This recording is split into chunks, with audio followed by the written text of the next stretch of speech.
অশ্লীলতা ও অন্যায় থেকে নাকি নামাজ মানুষকে বিরত রাখে? তাহলে সমাজে অনেক মানুষকে দেখা যায় যারা নিয়মিত নামাজ ও অন্যায় একই সাথে করছে, তারা বিরত থাকছে না কেন? আমি দীর্ঘদিন মানসিক সমস্যায় জর্জরিত। আমার মেধাশক্তি খুবই দুর্বল, যে কারণে আমাকে লেখাপড়া বন্ধ করতে হয়েছে। এখন আমি কারিগরি কাজ শিখতে চাচ্ছি, কিন্তু সেটাও ভালোভাবে শিখতে পারছি না। আমাকে বারবার শিখাই দিলেও আমি শিখতে পারছি না, বুঝাই দিলেও আমি বুঝছি না, যে কারণে আমি কোনো চাকরি বা কাজ করতে পারছি না। অনেক ডাক্তারি পরীক্ষা নিরীক্ষা হিজামা রকিয়া করার পরও কোনো ফল পাচ্ছি না। এখন আমি কি করব? আমারও আমার স্ত্রীর মারা যাওয়ার পর আমার সম্পত্তি আপনার ফাউন্ডেশনকে দান করব। কিভাবে করব? আমার বিয়ের পূর্বে আমি আমার বাবা মাকে স্পষ্টভাবে নিষেধ করেছি তারা যেন কোনো প্রকার যৌতুক গ্রহণ না করে। বিয়ের সময় আমার শ্বশুর বাড়ি থেকে কিছু আসবাবপত্র দেওয়া হয়, যা সম্পর্কে আমি জানতে চাইলে আমাকে আমার বাবা মা জানায় আমার শ্বশুর তার একমাত্র মেয়েকে উপহার দিয়েছে। পরবর্তীতে পারিবারিক একটি কলহের মাধ্যমে জানতে পারি বিয়ের সময় আমার পরিবারের লোকজন আমার শ্বশুরবাড়ি থেকে যৌতুক চেয়েছে এবং তারই প্রেক্ষিতে এগুলো তারা দিয়েছে। এখন আমার করণীয় কি? অশ্লীলতা ও অন্যায় থেকে নাকি নামাজ মানুষকে বিরত রাখে? তাহলে সমাজে অনেক মানুষকে দেখা যায় যারা নিয়মিত নামাজ ও অন্যায় একই সাথে করছে, তারা বিরত থাকছে না কেন? দুইটা বিষয় এখানে। প্রথম কথা হলো, যে লোকটা নামাজও পড়ে আবার খারাপ কাজও করে, এই লোকটা নামাজ না পড়লে এখন যা খারাপ কাজ করছে সে বহুগুণ বেশি করত। দ্বিতীয়ত, যে লোকটা নামাজ পড়েও খারাপ কাজ করছে, সে লোকটার নামাজ নিশ্চয়ই কোনো ক্ষেত্রে ত্রুটি হচ্ছে। ওষুধ খাইলে রোগ ভালো হয়, এখন ওষুধে যদি ভেজাল থাকে, ওষুধ যদি নকল ওষুধ হয়, ওষুধ যদি ডেট ওভার হওয়া ওষুধ হয়, তাহলে সেটা তো রোগ ভালো হবে না। এর মানে কি ওষুধের কার্যকারিতাকে আপনি অস্বীকার করবেন, নাকি আপনার সমস্যার কথা আপনি বলবেন? কোনো ব্যক্তি নামাজ পড়ছে, গুনাহ ছাড়তে পারছে না, নিশ্চয়ই তার নামাজটা ত্রুটিপূর্ণ হচ্ছে। যতটুকু হচ্ছে ততটুকু সুফল সে পাচ্ছে, যতটুকু ত্রুটি হচ্ছে ততটুকু থেকে সে বঞ্চিত হচ্ছে সুফল থেকে। নবী সাল্লাল্লাহু আলাইহি সাল্লামের কাছে এরকম এক ব্যক্তি সম্পর্কে অভিযোগ করা হলো বা অনুযোগ জানানো হলো, তখন নবী করিম সাল্লাল্লাহু আলাইহি সাল্লাম বলেছেন যে অচিরেই তার নামাজ তাকে অন্যায় কাজ থেকে বিরত রাখবে। কারণ আল্লাহ বলেছেন ইন্নাস সালাতা তানহা আনিল ফাহশাই ওয়াল মুনকার, অশ্লীল এবং খারাপ কাজ থেকে নামাজ বিরত থাকে। অতএব নামাজকে যত বেশি সুন্দর করা যাবে তার সুফল তত বেশি পাওয়া যাবে। আমি দীর্ঘদিন মানসিক সমস্যায় জর্জরিত। আমার মেধাশক্তি খুবই দুর্বল, যে কারণে আমাকে লেখাপড়া বন্ধ করতে হয়েছে। এখন আমি কারিগরি কাজ শিখতে চাচ্ছি, কিন্তু সেটাও ভালোভাবে শিখতে পারছি না। আমাকে বারবার শিখাই দিলেও আমি শিখতে পারছি না, বুঝাই দিলেও আমি বুঝছি না, যে কারণে আমি কোনো চাকরি বা কাজ করতে পারছি না। অনেক ডাক্তারি পরীক্ষা নিরীক্ষা হিজামা রকিয়া করার পরও কোনো ফল পাচ্ছি না। এখন আমি কি করব? দেখুন, অনেক ক্ষেত্রে আমাদের মধ্যে হতাশা কাজ করে।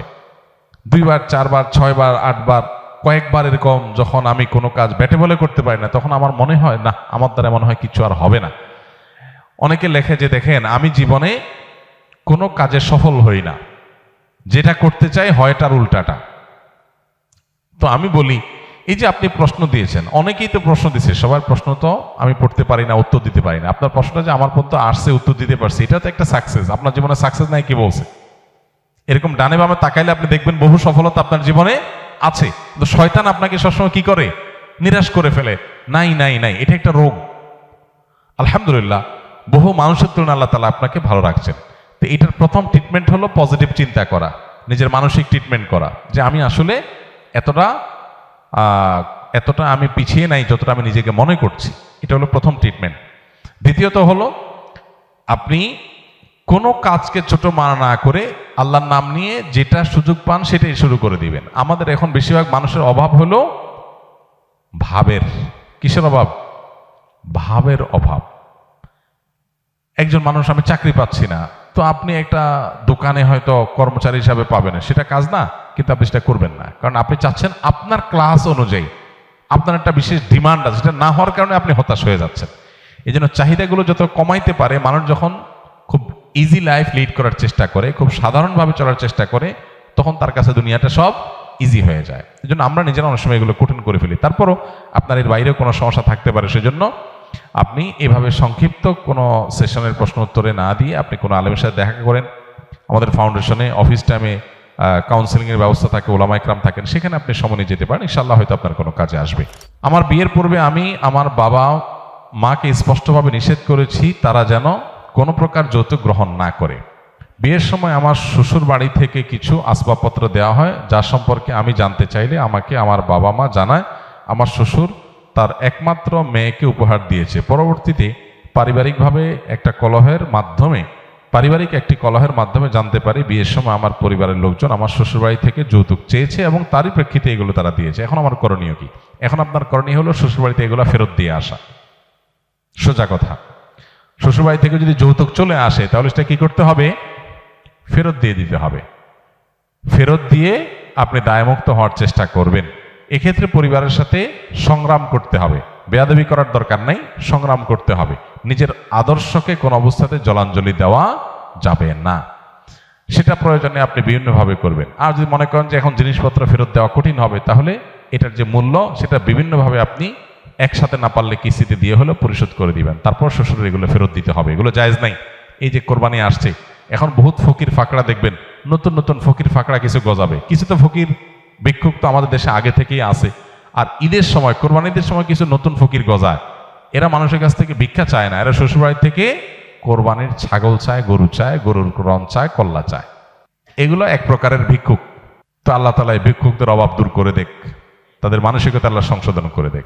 আমারও আমার স্ত্রীর মারা যাওয়ার পর আমার সম্পত্তি আপনার ফাউন্ডেশনকে দান করব, কিভাবে করব?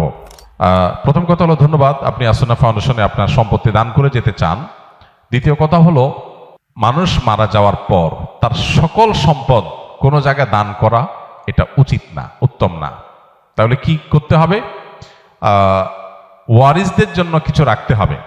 এবং জীবদ্দশায় চাইলে তো মানুষ সবকিছু দান করতে পারে, কিন্তু মৃত্যুর পর যদি সে বলে যায় যে আমার সকল সম্পদ এক জায়গায় দান করবো, এটা জায়েজ নাই। তাহলে কি করতে হবে?